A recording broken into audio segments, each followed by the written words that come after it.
Isang mapagpalang araw po ng Lunes sa inyong lahat, mga minamahal kong kapatid.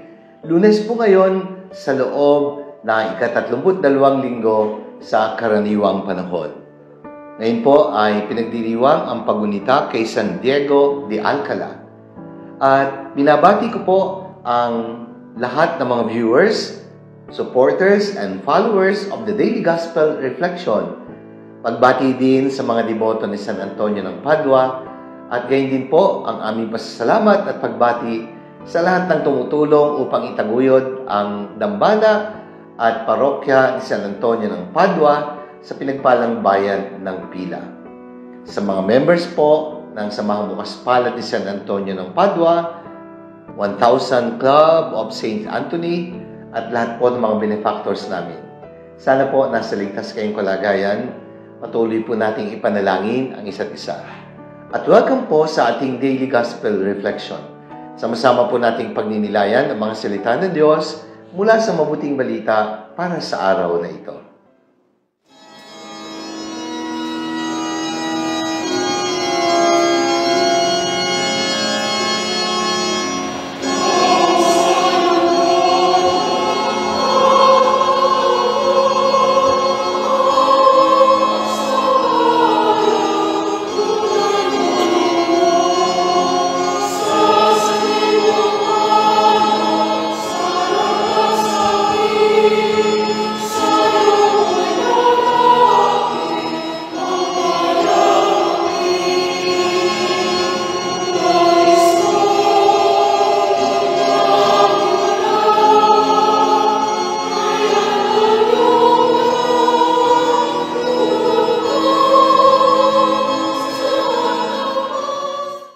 Mga kapatid, sa araw na ito, Lunes sa loob ng ika-32 linggo sa karaniwang panahon, pagninilayan po natin ang mabuting balita ayon kay San Lucas.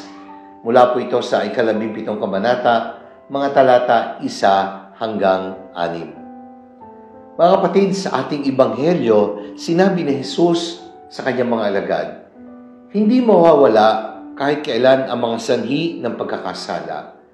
Subalit nakapangingilabot ang sasapitin ng taong pinanggagalingan nito. Para bang mas mabigat ang magiging kaparusahan ng mga taong nagiging sanhi para sa pagkakasala ng iba. Mabuti pa daw na lagyan ng gilingang bato sa leeg at itapon sa dagat." At sinabi pa rin ni Jesus, "Kung magkasala ang kapatid mo, pagsabihan mo. Kung magsisi, patawarin mo. Kung makapitong beses siyang magkasala sa iyo, 7 beses mo rin siyang patatawarin." Kaya nga, ang sabi ng mga alagad, dagdagan niyo po ang aming pananampalataya. Oo nga naman, ano? Yung makapagpatawad ka ng paulit-ulit na walang limitasyon, ay hindi ho madaling gawin yon. At ang sanhi ng pagkakasala ay hindi daw naman talaga mawawala. Pero yung nagiging dahilan ng pagkakasala ng iba ay tatanggap na mas mabigat na parusa. Naku po, ay talaga namang napakahirap din namang maging banal. Marami tayong pagsubok na dapat pagtagumpayan. Talaga namang kailangan natin ng dagdag na lakas, dagdag na awa, dagdag na pananampalataya para ang mga bagay na pinagagawa ay tunay nating magawa. Kaya mga minamahal kong kapatid, ano nga ba ang kahulugan ng mga salita sa Ebanghelyo na nagsasabing, "Kung maging sinlaki man lamang ng butil ng mustasa ang inyong pananampalataya, masasabi mo sa puno na ito na mabunot ka at matanim sa dagat at ito ay tatalima." Ano ba ang ibig sabihin ni Jesus sa hamon na magkaroon tayo ng pananampalataya sinlaki ng butil ng mustasa? Hindi niya sinabing sinliit ng butil ng mustasa. Sabi niya, sinlaki. Kung tutuusin, napakaliit lang naman talaga ng butil ng mustasa. Yes, mga kapatid, maliit man, subalit ito'y lumalaki. Ito ay lumalago. Sabi nga sa pag-aaral, it can grow up to 20 feet in height at 20 feet din po in length. Kaya nga, hindi ordinaryong halaman ang puno ng mustasa. o ang halamang mustasa sapagkat ito'y lumalaki, lumalago at nagiging parang isang tunay na puno. At sa mga sanga nito ay nakapamumugad ang mga ibon. Ang mustasa daw po ay all-weather tolerant. Pwede itong mabuhay sa iba't ibang uri ng panahon at sa iba't ibang uri ng lupa. At ito ay mahaba ang buhay. Kapag ito ay naging tila isang puno na, kapag pinutol mo sa trunk, ito ay muling tutubo, lalago, at magiging malaki pa. Ibig sabihin, meron itong kakayanan na mabuhay kahit sa mahirap na sitwasyon. Dumadanas ng tila pagkamatay, subalit ito ay nabubuhay. Yan daw po yung uri ng pananampalataya na dapat meron tayo. Isang pananampalatayang maliit lang sa simula, subalit ito ay lumalago.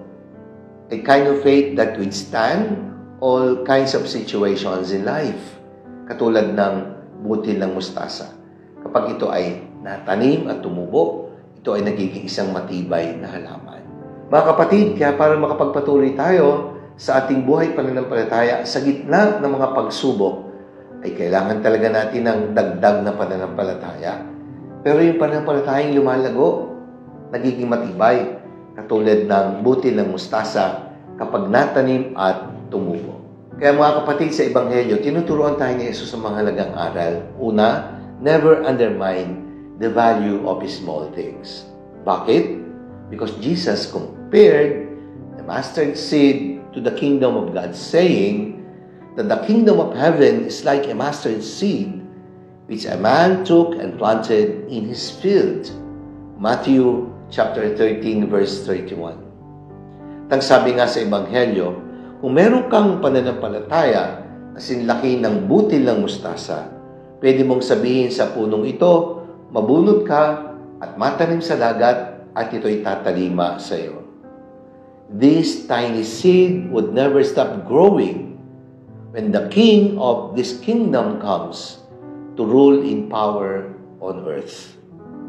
Kaya, sabi nga, big things start from small beginnings.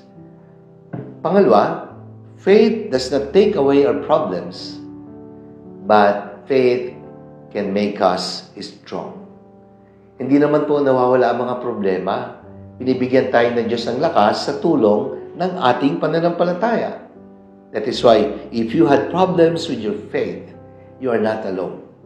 Maging ang mga alagad ay nahirapan din na maniwala at makaunawa sa mga bagay na itinuro na sa kanila at ipinaliwanag ng Panginoon.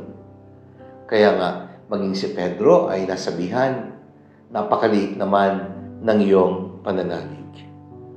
Jesus also rebuked the disciples about their having little faith because they doubted His divinity. Kaya mga kapatid, ang pananampalatayang kaloob ng Diyos ay parang butil ng mustasa. May kakayanang tumubo at lumago sa ating buhay. Manalangin tayo. Ama naming makapangyarihan, maraming salamat po sa biyaya ng pananampalataya na ibinigay mo sa amin at ipinunla sa aming mga puso. Tulungan mo kaming palaguin ang pananampalatayang ito sa aming buhay. Ito nawa ay lumago at maging malabay na isang matibay na puno na pamumugaran ng aming kapwang nangangailangan. Bigyan mo kami ng tapang, na manindigan sa kabila ng mga pagsubok na hinaharap sa aming buhay pananampalataya. Amen. Maraming salamat po, mga minamahal kong kapatid. Sana po nagustuhan nyo at nakatulong ang pagninilay natin sa araw na ito. Kung inyo pong nagustuhan at nakatulong, i-like po ninyo at i-share.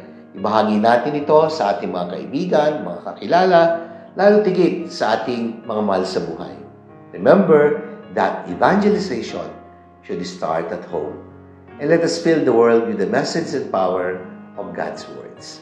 Patuloy po ang aming panawagan sa pangalan ng Pambansang Dambana ni San Antonio ng Padua sa mga nagnanais tumulong sa proyektong Pampamilyang Handog ni San Antonio sa darating na Pasko. Magkakaloob po kami ng 1,000 bags of medianoche grocery items sa 1,000 mahirap na pamilya. Bawat bag ay nagkakahalaga ng 1,000 piso na naglalaman po ng medianoche grocery items. Kailangan po namin ng 1 milyon sa proyektong ito sapagkat 1,000 ang halaga ng bawat bag of groceries. Kaya kami po ay nananawagan, anuman pong halaga na inyo may bibigay, lubos po ang aming magiging pasasalamat. Mga members po ng 1,000 Club of St. Anthony, sana po yung mga inactive, i-reactivate niyo po ang inyong membership. Kailangan po namin ng tulong upang makapagpaabot din ng tulong sa iba. Sa ngalan ng Diyos, sa panalangin ni San Antonio ng Padua, sa darating na Kapaskuhan. Maraming salamat po. Ang Diyos na po ang bahalang gumanti sa inyong kabutihan. Pagpalain kayo makapangyarihan Diyos Ama, ng Anak, ng Espiritu Santo. Amen.